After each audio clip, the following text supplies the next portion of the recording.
Matthew 24:84 51 ପଦ ପର୍ଯ୍ୟନ୍ତ ଆବର୍ତ୍ତନ କରିବା। ଏଣୁ ତୁମେମାନେ ମଧ୍ୟ ପ୍ରସ୍ତୁତ ହୋଇଥାଅ, କାରଣ ଯେଉଁ ଦଣ୍ଡରେ ତୁମେମାନେ ମନେ କରୁନଥିବ ସେହି ଦଣ୍ଡରେ ମଣିଷପୁତ୍ର ଆସିବେ। ତେବେ ପ୍ରଭୁ ଆପଣା ପରିଜନମାନଙ୍କୁ ଯଥା ସମୟରେ ପୋଡ଼ିଦେବା ନିମନ୍ତେ ଯାହାକୁ ସେମାନଙ୍କ ଉପରେ ନିଯୁକ୍ତ କଲେ, ଏପରି ବିଶ୍ୱସ୍ତ ଓ ବୁଦ୍ଧିମାନ ଦାସ କିଏ? ପ୍ରଭୁ ଆସି ଆପଣର ଯେଉଁ ଦାସକୁ ସେ ପ୍ରକାର କରୁଥିବା ଦେଖିବେ, ସେ ଧନ୍ୟ। ପୁରା ପଡ଼ିଲେ 51 ପଦ ଯାଏ। ନାଇଁ, ମୁଁ ତୁମମାନଙ୍କୁ ସତ୍ୟ କହୁଛି, ସେ ତାହାକୁ ଆପଣର ସର୍ବସ୍ୱ ଉପରେ ନିଯୁକ୍ତ କରିବେ। କିନ୍ତୁ ଯଦି ସେଇ ଦୁଷ୍ଟ ଦାସ ମୋର ପ୍ରଭୁଙ୍କ ଆସିବାର ବିଳମ୍ବ ଅଛି ବୋଲି ମନେ ମନେ କହି ଆପଣା ସହଦାସମାନଙ୍କୁ ପ୍ରହାର କରିବାକୁ ଲାଗେ, ଆଉ ମଦୁଆମାନଙ୍କ ସହିତ ଭୋଜନ ପାନ କରେ, ତାହାହେଲେ ଯେଉଁ ଦିନ ସେ ଅପେକ୍ଷା କରୁନଥିବ ଓ ଯେଉଁ ଦଣ୍ଡ ସେ ଜାଣିନଥିବ, ସେଇ ଦିନ ଓ ସେଇ ଦଣ୍ଡରେ ତାହାର ପ୍ରଭୁ ଆସିବେ।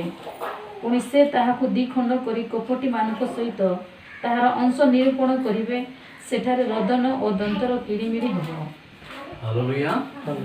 ତ ଗତ ଦିନ ଆମେ ଧ୍ୟାନ କରୁଥିଲୁ, ଆଜି ବି ଆମେ ଏଟାକୁ କଣ୍ଟିନ୍ୟୁ ରଖିବା। ତାର ଆଉ ଗୋଟେ ବିଷୟ ଆମେ ଆଲୋଚନା କରିବା।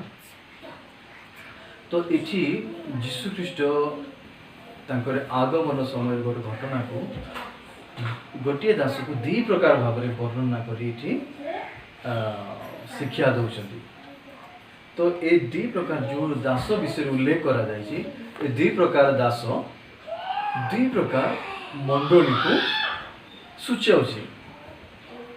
ଆଉ ଦୁଇ ପ୍ରକାର ମଣ୍ଡଳୀକୁ ଏମିତି ଭାବରେ ଏ ପଦ ପ୍ରକାଶ କରୁଛି ଯେ ଗୋଟେ ମଣ୍ଡଳୀ ଯେଉଁ ମଣ୍ଡଳୀ କି ପ୍ରଭୁଙ୍କର ଆଗମନକୁ ପ୍ରେମ କରିବା ମଣ୍ଡଳୀ, ଆଉ ଗୋଟେ ମଣ୍ଡଳୀ ଯିଏକି ପ୍ରଭୁଙ୍କର ଆଗମନକୁ ଅବହେଳା କରିବା ମଣ୍ଡଳୀ। ଏଠି ଦେଖୁଛୁ ପ୍ରଭୁ ଯେଉଁ କଥା କହିଲେ, ଗୋଟେ ଦାସ ଯିଏକି ପ୍ରଭୁ ଶୀଘ୍ର ଆଗମନ କରିବେ ଏଟାକୁ ସେ ପ୍ରିୟ ଜ୍ଞାନ କରୁଛି, ଆଉ ଜଣେ ସେ କ'ଣ କରୁଛି, ପ୍ରଭୁଙ୍କର ଆଗମନକୁ ଅବହେଳା କରୁଛି। ଆମେ ଏଠି ପଢ଼ୁଛୁ। ତେବେ ଏଠି ଦୁଇ ପ୍ରକାର ମଣ୍ଡଳୀକୁ ସୂଚାଉଥିବା ଏକ ସୁନ୍ଦର ଶିକ୍ଷା ଆମେ ଏଠି ପାଇପାରୁଛୁ। ହାଲେଲୁୟା। ତେବେ ଯେଉଁ ମଣ୍ଡଳୀ କି ପ୍ରଭୁ ଯୀଶୁ ଶୀଘ୍ର ଆଇବେ ଭାବୁଛି, ଯେ ଯଦି ସେମିତି ଭାବିବ, ତେବେ ସେ ପ୍ରଭୁଙ୍କର ଆଗମନ ପାଇଁ କ'ଣ ହେଇପାରିବ? ପ୍ରସ୍ତୁତ ହେଇପାରିବ। ପ୍ରଭୁଙ୍କର ଆଗମନ ବିଷୟରେ ଯେଉଁ ଚର୍ଚ୍ଚରେ ବିଶ୍ୱାସ ଅଛି, ତେବେ ସେ ପ୍ରଭୁଙ୍କର ଆଗମନ ପାଇଁ ପ୍ରସ୍ତୁତ ହେବ। ଆଉ ଯେଉଁ ମଣ୍ଡଳୀ ପ୍ରଭୁଙ୍କର ଆଗମନ ବିଳମ୍ବ ହେବ ବୋଲି ଭାବୁଛି, ସେମାନେ ବା ସେ ମଣ୍ଡଳୀ କ'ଣ କରିବେ? ଅପରାଧରେ ବଢ଼ିବେ ସେମାନେ। ତ ଏଇ ଦୁଇ ପ୍ରକାର ମଣ୍ଡଳୀ ବିଷୟରେ ଆମେ ଦେଖୁଛୁ। ହାଲେଲୁୟା। ଆଉ ଚର୍ଚ୍ଚ ପାଇଁ ସବୁଠୁ ବଢ଼ିକରି ଖୁସି ଖବର, ଚର୍ଚ୍ଚ ପାଇଁ ସବୁଠୁ ବଢ଼ିକରି ଉତ୍ତମ ବିଷୟ ଏ ସଂସାରରେ, ଚର୍ଚ୍ଚ ପାଇଁ ସବୁଠାରୁ ବଢ଼ିକରି ସବୁଠୁ ବେହତରିନ ସମୟ ବା ସବୁଠୁ ଉତ୍ତମ ଦିନ, ସବୁଦିନ ଠାରୁ ବିଶେଷ ଦିନ ହେଉଛି ପ୍ରଭୁ ଯୀଶୁଖ୍ରୀଷ୍ଟଙ୍କର ଆଗମନ। ତ ପ୍ରଭୁ ଯୀଶୁଖ୍ରୀଷ୍ଟଙ୍କର ଆଗମନ ହେଉଛି ସ୍ପେଶାଲ ଡେ ଚର୍ଚ୍ଚ ପାଇଁ। ତ ଏଠି ଆମେ ଦେଖୁଛୁ ଯେ ଚର୍ଚ୍ଚକୁ ପ୍ରଭୁ କ'ଣ କରିବେ? ଚର୍ଚ୍ଚ ତାଙ୍କର ଆଗମନ ପାଇଁ ପ୍ରସ୍ତୁତ ହେବା ଉଚିତ। ହାଲେଲୁୟା। ଦେଖନ୍ତୁ, ଯଦି ପ୍ରଭୁଙ୍କର ଆଗମନକୁ କ'ଣ କହିବା, ଏବେ ଯେମିତି ପ୍ରାର୍ଥନା କରାଯାଉଥିଲା, ଗୋଟେ କନ୍ୟା ଆଉ ଗୋଟେ ବର ସହିତ ତୁଳନା କରାଯାଇଛି। ପ୍ରଭୁ ଯେତିକି ବେଳେ ଆଇବେ ଆଉ ସେତିକି ବେଳେ କ'ଣ କରିବେ? ତାଙ୍କର କନ୍ୟାକୁ ନେଇକରି ଯିବେ। ଯଦି ମାନି ନିଅନ୍ତୁ ପରମେଶ୍ୱର ତାଙ୍କର କନ୍ୟାକୁ ନେବା ପାଇଁ ଆଇବେ, ଆଉ ସେତିକି ବେଳେ ସେ କନ୍ୟା ଯଦି ପ୍ରସ୍ତୁତ ହେଇନଥିବ, ବର ଆଇବାଟା ଆହୁରି ଡେରି ହେବ, ଆହୁରି ଲେଟ୍ ହେବ, ସେ ନିଜକୁ ସାଜସଜ୍ଜା କରିନଥିବ, ଆଉ ବର ଆସି ପହଞ୍ଚିବେ ବାହାଘରେ, ତେବେ ଯେତିକି ବେଳେ ସେ ବର ଜାଣିବେ ଯେ ଏବେ ଯାଇ ଝିଅ ରେଡ଼ି ହେଇନାହିଁ ବୋଲିକରି କହିଲେ କ'ଣ ଖୁସି ହେବେ? ନାଇଁ। ଯେଉଁ ଟାଇମ୍ ଯେତିକି ବେଳେ ଯେଉଁ କାମ ହେବା କଥା, ସେ ସମୟ ବଢ଼ି ଯାଇଥିବ ବୋଲି କ'ଣ କହିବେ ଲୋକମାନେ? ଏ ଝିଅ କେମିତି ଝିଅ ବା ଏବେ ଯାଇ ନିଜକୁ ପ୍ରସ୍ତୁତ କରିନାହିଁ। ତେବେ ସେମିତି ଆକା ପ୍ରଭୁଙ୍କର ଆଗମନକୁ ଯିଏ ପ୍ରେମ କରୁଛନ୍ତି, प्रभु आइबे ए कथा जे विश्वास करुछन्ति जो मंडली से माने किस करबे निजको पूरा प्रस्तुत करबे। तो ये दुई प्रकार चर्च विषय आम देखु। तो प्रभुकर आगमन पर आम केमती प्रस्तुत करवा तार प्रथम विषय आम गत दिन में देखलु सेटा हूँ एक रे आमको सहभागिता करने को पड़ो। तो गोटे मंडली जे कि प्रभुकर आगमन को प्रेम करवा मंडली से कौन कर सहभागिता मजबूत हम। सहभागिता गत दिन आम देखुलु ये दुई प्रकार गोटे दास को दुई भाग में विभक्त कराई आ जड़े दास को आम देखुचु से प्रभु शीघ्र आईबे ए कथा जानिक से कौन कर खाद्य देवाटा आम देखुचु बा निजर परिजन मान सहित सहभागिता करवाटा आम देखुचु से कमी को जानी करी से आवश्यक को बांटवाटा आम देखुचु। किंतु आउरी गोटे दास कौन करुची से तार सहभागिता कार सहित मदुआ मान सहित से मदुआ मान सहित मिशुची मदुआ मान सहित मिसिक मद पिउची आउरी से निजर सहदास मान को प्रहार करुची आउरी से कौन करुची झगड़ा झाटी करुची एमती भाव में आउ गोटे दास करुची। तो यहाँ दुई प्रकार मंडलीर दुई प्रकार स्वभाव कथा प्रकाश करुची जड़े निजर परिजन मान जत्न नौची खावाई दौर से ख्याल करुची प्रेम करुची। तो गोटे चर्च कौन कर प्रभुकर प्रेम रे वृद्धि पाइब गोटे मंडली अन्य को केयर करू करू बढ़ गोटे चर्च कौन कर पवित्रता रे बढ़ गोटे चर्च प्रभुकर आदेश मानी करी से प्रभुकर आदेश को पालन करू करू बढ़ कहीं प्रभु शीघ्र आईबे प्रभु विचार करेंगे एटा से चर्च विश्वास कर प्रभु जे विचार करता से पृथ्वी को विचार करेंगे प्रभुकर आगमन पर जब प्रस्तुत नथिबा काम करवा नहीं बोल कहले प्रभु कौन कर हमको दंड देवे ए कथा से जानी करी प्रभुकर आगमन को प्रेम कर निजर स्वामी को से प्रेम कर प्रभुकर आगमन हेबो यह जानी करी से निजर परिजन मान जत्न नेब परिजन मान सहित उत्तम सहभागिता रही। किंतु आउ जड़े प्रभु आगमन डेरी हेबो विलंब हेबो बोली इटी आम पढ़ुचु और से मदुआ मान सहित मिसब आ प्रहार करने लगे एमती भाव से सहभागिता करी जीवन यापन कर। तेज गोटे चर्च अंतिम दिन में कौन करेंगे जे संसार सहित माति जीवे से माने संसार सहित मिसवा को सहभागिता करने को पसंद करेंगे संसार लोक मान सहित मिसिक उपभोग करने को पसंद करेंगे संसार सहित मिसिक आमोद को प्रमोद करने को पसंद करेंगे से माने प्रभुकर आगमन कथा कहले से माने कौन कहे हेबो ना विलंब हेबो बोली कहे से माने परिहास करने लगे। अन्य पदर जदि आम पढ़ा प्रभुकर आगमन विषय गोटे दल एमती कहे कहीं आगे जमती थिला सेमती ही ये पृथ्वी सेमती अच्छी प्रभुकर आगमन कहीं बोली कहले किंतु प्रभु तांकर आगमन प्रतिज्ञा से कौन करेंगे ना विलंब करेंगे ना। तेरे दुई प्रकार मनोभाव लोक मान देखा चर्च दुई प्रकार मनोभाव गोटे प्रभु आईबे बोली जे मनोभाव भावी प्रभु शीघ्र आईबे आ कौन करेंगे मंडली को नहीं जी शीघ्र आईबे से जगत को माने दंड देवे एमती मनोभाव जे रखी से निज को प्रस्तुत करेंगे प्रभुकर काम थे कि आउ जड़े प्रभु जो मनोभाव कि ना प्रभु विलंब करेंगे एमती जे भाविबा लोक अपराध रे से माने बढ़े। तेबे आम गत दिन देखी सहभागिता जे कि आम देखुलु मदुआ मान सहित सहभागिता कर झगड़ा झाटी मद पीवाटा आउ जड़े को देखुलु से निजर परिजन मान सहित सहभागिता कर जत्न नेबा। तेबे मंडली अंतिम दिन उत्तम लोक विश्वासी सहित प्रभुकर लोक मान सहित सहभागिता कर प्रभु बजे वाक्य शुणवे प्रभुकर सेवार सुसमाचार सब सहभागिता कर जड़े से सब काम को अवहेला कर।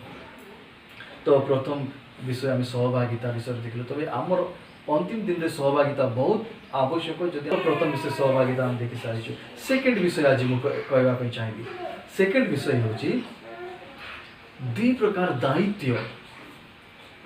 हालेलुया। तो ए विषय आम आलोचना करवा।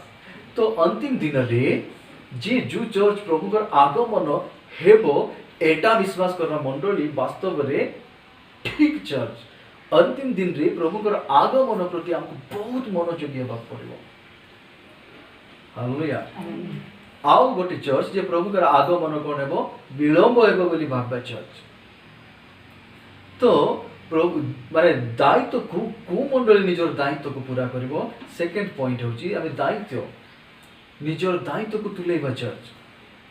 तो प्रथम मंडली कौन करिवो निजर दायित्व को तुलेबो।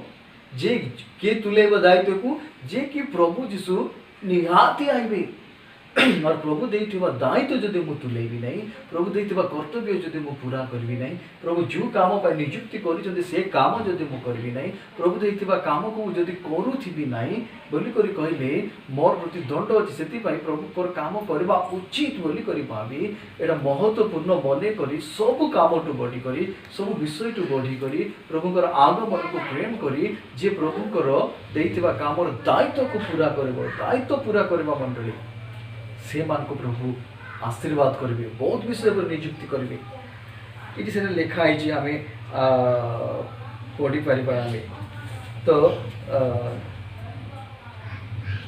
तार ये लिखा है 46 पद प्रभु आसी आप जो दास को से प्रकार करुवा देखिए से धन्य बोले काम करुवा दास दायित्व पूरा करुवा दास। हालेलुया। अर्थात दायित्व पूरा करबा मंडली केते चर्च अछंती बड़ बड़ चर्च अछि बड़ बड़ सहभागिता अछि बड़ बड़ फेलोशिप अछंती किंतु दायित्व पूरा करबा लोक केबी नै विधि खाली मानबा मंडली अछि। प्रभु विधि पालन करबा चर्च चाहना किंतु दायित्व पूरा करबा चर्च। दायित्व कोन हमर प्रभु हमको जो काम पय नियुक्ति करिसंती प्रभु को दायित्व कौन प्रभु आम कौन दायित्व देइछथि ताकर आगमन पर्यंत ताकर आगमन को अपेक्षा करबा पड़िबो। जदि सेही पदर अनुसार आमे ध्यान करूछु से निजर परिजन मान को जत्न नेउछथि हमको चर्च रो परस्पर जत्न नेबा पड़िबो। आउ से आवश्यक खाद्य बांटुछथि हमको आवश्यक बांटबा को पड़िबो। एटा हमर दायित्व होई पर हमको सुसमाचार रूप को खाद्य को बांटबा पड़बो। लोक मान को जेते लोक जानिछथि जेते लोक जानि नांती एटा होछि चर्च रो दायित्व। जाति सब सुसमाचार सब जाति सब मानव जाति लोग सुसमाचार शुणु परित्राण पाते यहाँ परमेश्वर को इच्छा यहाँ हूँ चर्च रो दायित्व। तो दायित्व को चर्च कौन करवा उचित पूरा करवा उचित से सुसमाचार फैलाइबा पड़ो। तो जदि हमको प्रभु जहाँ जहाँ भार देते से भार को हमको तुलेबा पड़ो। ये देखु जड़े प्रभु आगमन करेंगे एक कथा जानी तार दायित्व को से कौन करुँच तुलाऊँच से प्रभु आईबे एक कथा से जानी कर निजर काम को अवहेला करू नै से निजर काम को पूरा करूची। Amen hallelujah. तो काम को पूरा करबा मंडली चुपचाप आराम रे रहबा मंडली नुई कोडे सोइबा मंडली नुई निजर दायित्व पासरी देबा मंडली नुई निजर दायित्व को तुलेबा मंडली को प्रभु चाहउछंती। प्रभु एति पय संसार रे मंडली को रखिछंती जे मंडली निजर दायित्व जानतु निजर कर्तव्य जानतु निजर काम जानतु निज को कहीं प्रभु रखिछन जानतु और तार अनुसार निजर दायित्व तुलातु। तो ये दायित्व आम कौन देखुचु जे कि निजर परिजन मान को आहार बांटुचंती से मान को जत्न नउचंती से मान को प्रेम करूचंती सहभागिता करूचंती एटा होची दायित्व मंडली रो। आउर आम जदि तालिका करबा तबे बहुत गुडी होची हमर दायित्व से सब कहवा हमको यथेष्ट समय भी ना। प्रभु अनुग्रह कले आसंता थर आम तार तालिका गुड़िक माने अनेक विषय गुड़िक आम ध्यान करबा। हालेलुया। आउरी गोटे चर्च कौन जे कि प्रभु आगमन करिवे नै एमिति जदि भाबिबा तले हमर दायित्व भी आम पूरा करबा अवहेला केमति हेबो नाही। प्रभु आइबे नै एमिति जदि भाबिबा बोले हमर दायित्व भी आम पासरी जिबा उपभोग टिके करबा पय लागबा। लोक माने काहे उपभोग करूछंती कारण से माने निजर दायित्व तुलाउ नांती। दायित्व न तुलेबा लोक माने निहाती से माने कोन हेबे दंडर पात्र सेमती चर्च दंड भोग करबे। तो ये देखुछु आउ जने जो दास को देखुछु से दास कोन करूची सेठी लेखा आइछि 48 पद पढंतु टिके। किंतु जदि से दुष्ट दास मोर प्रभु को आसीबार विलंब अछि बोली मने मने कहि हां सत्य थाओ देखो जे प्रभु को आइबार विलंब अछि बोली मने करबो जो दास बा जो चर्च से कौन कहबो कौन करिवो से अवहेला जीवन काटिबो से प्रभुकर दायित्व को भी महत्व देव ना प्रभुकर आगमन दिन को भी महत्व देव ना लोकर उद्धार को भी महत्व देव ना शांति को भी महत्व देव ना निजे गोटे पवित्र हेबा उचित पवित्र जीवन यापन करवा उचित सेटा को भी से महत्व देव ना से उल्टा कौन करिवो दुआ मान सहित सहभागिता करिवो जोटा कि प्रभु मना करिसंती और से कौन करिवो मद पीवा पे लगिवो जोटा कि प्रभु मना करिसंती झगड़ा झाटी करबा पे लगिवो जोटा कि प्रभु मना करिसंती जोटा कि प्रभु कौन कहबो प्रहार करबा पे लगिवो जोटा कि प्रभु मना करिसंती एमती स्वभाव एटा गोटे खराब स्वभाव एटा ए स्वभाव केमती को मंडली स्वभाव केमती देखा जीवो जो मंडली के प्रभु आगमन करवाटा विलंब होइबो बोली भाबे से माने कौन करिवे एमती खराब स्वभाव रे पृथ्वी रे बढ़िबे से माने तेबे जदि आमे ध्यान करबा आमे और अधिक बोले आ विषय रे और अधिक जानि परिबा जदि मानि नियंतु दायित्व पूरा न करबा द्वारा बहुत प्रॉब्लम हेबो चर्च जदि निजर दायित्व को बुझिबो नै निजर घरे घरे रहि जिवो लॉकडाउन हेछि बोली करिबि किछि से प्रार्थना करिबो नै सहभागिता करिबो नै निजर दायित्व नेबो नै अलगा लोक केयर करिबो नै विश्वासी भाई भौणी मान को केयर करिबो नै ताकर अभाव की दुख की समस्या बुझिबो नै बोले बहुत बड़ दुखदायक परिस्थिति चर्च रो मानि नियंतु एमती परिस्थिति रे आरंभ रु जदि ये कोरोना भाइरस जो आइला आरंभ रु जदि जे कि आम देशर माननीय प्रधानमंत्री तांके जदि जो दायित्व तुले न थांते कौन ही थांता भणा कठा ही थांता ये रोग एते व्यापी जाई थांता जे कंट्रोल करबा बाहर ही जाई थांता जदि आम दायित्व तुलेबा सब कंट्रोल रहिबो से दायित्व तुलेबा द्वारा ट्रेन बंद हो गला बस बंद हो गला सब लॉकडाउन हो गला लोक मान को टिके भी तो सुरक्षा मिलला फेल बेटा बंची गला ते विप्रिय चर्च तांको ठार भी बहुत गुण रे हालेलुया चर्च को प्रभु पूरा विश्व सारा रो दायित्व देछंती आमी जदि निजर दायित्व तुलेबा नै बोले समस्या बहुत भयंकर जो लोक माने शांति पाई पारिबे नै तुमर प्रार्थना द्वारा जड़े शांति पाउछंती मोर प्रार्थना द्वारा जड़े शांति पाउछंती आमर प्रार्थना द्वारा पृथ्वी रे शांति स्थापन होउछि यदि आमे निजर दायित्व तुलेबा नै प्रभुकर उपस्थिति को भूली जीवा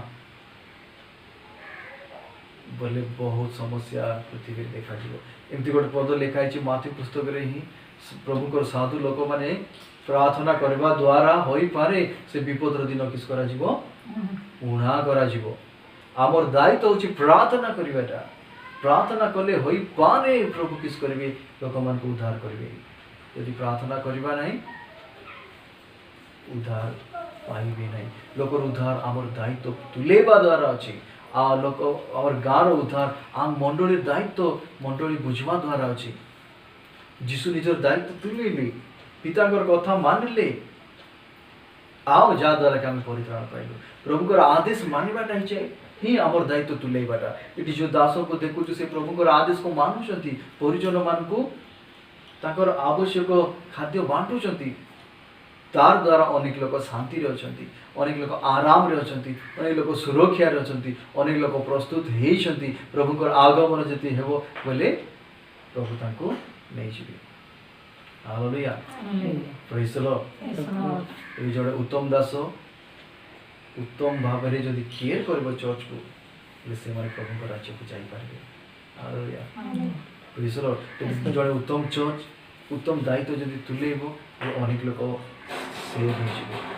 किंतु आउ गोटे जे कि निजर दायित्व तुलेबो नै रे निहाती बहुत समस्या देखा दिबो ए छोटो दायित्व जदि मां तुलेबे नै बोले घरे अशांति हो जाउची सेमती चर्च जदि निजर दायित्व तुलेबो नै कोन हो विश्व सारा शांति जीव ए विषय को आम कंटिन्यू आगे आउथरे आम शिखवा तेबे 2 नंबर विषय होची प्रभुकर आगमन को अपेक्षा करबा पई इले हमको दायित्व तुलेबा पड़बो बा प्रभुकर आगमन को जे प्रेम करबा मंडली एक रे सहभागिता को उत्तम करबो दुई रे निजर दायित्व को भी पूरा करबो हालेलुया तेरे आमे जदि अवहेला करूछु सही दउछु आराम जीवन काटुछु आज घर दिन चर्च न गले चलबो एमती जदि भाबुछु तेबे आमे अवहेला करूछु अवहेला हेबा लोक ईश्वर को राज्य रे जाई करले विपद रे फंसी जिवे से माने तेबे आसो निज चक्षु बंद करला निज जीवन को प्रभु को देबा आउरी 8टा विषय अछि ए अन्य विषय भी आमे कंटिन्यू